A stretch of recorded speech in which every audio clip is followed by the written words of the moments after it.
जय श्री महाकाल, जय माता शमशान काली। आज की जो साधना है वो है किन्नर साधना।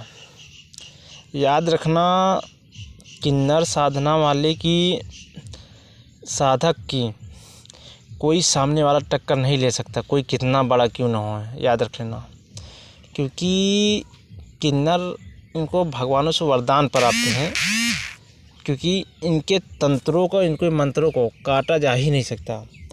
किन्नर को तंत्र तभी काट सकते हो सामने वाले को जब किन्नर सिद्ध रहे तभी, नहीं तो इस तंत्र का कोई मुकाबला ही नहीं होता। याद रख लेना। आप लोगों की जानकारी के लिए बता दूं, जिसने किन्नर साधक हुए हैं इनका मुकाबला लेना असंभव होता है, क्योंकि ये सामने वाले के पलक झपकते ही मौत के घाट उतार देते हैं।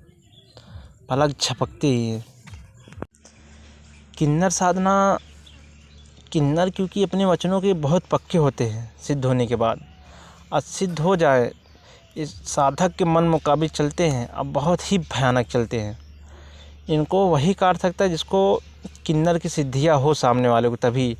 नहीं तो किन्नर को नहीं रोका जा सकता, आपको किसी की सिद्धि हो। क्योंकि आप चाहो काल भैरव, माता काली, किसी की भी सिद्धि हो, वो शक्तियाँ नहीं रोकेंगी किन्नरों को। याद रख लेना। इसलिए किन्नर के साधकों से कभी भी बैर नहीं लेना चाहिए, इनकी ताकत असीम होती है। याद रख लेना।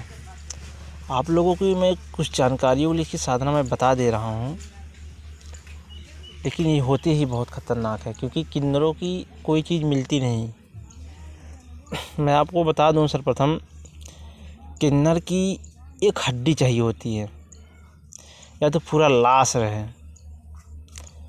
किन्नर की एक हड्डी प्राप्त करनी होती है, और कुछ विशेष क्रिया द्वारा विशेष क्षण में उसकी पूजा 3 पहर की होती है। उस 3 पहर में फिर उसको जगाए जाते हैं, तब जाके वो किन्नर की आत्मा जागती है। याद रहना चाहिए कि वो किन्नर का नाम भी तुम्हें याद होना चाहिए, चाहे अपने शक्तियों द्वारा, चाहे किसी द्वारा, तभी उसको जगा सकते हो, अन्यथा नहीं। और जागता है बहुत ही भयानक है।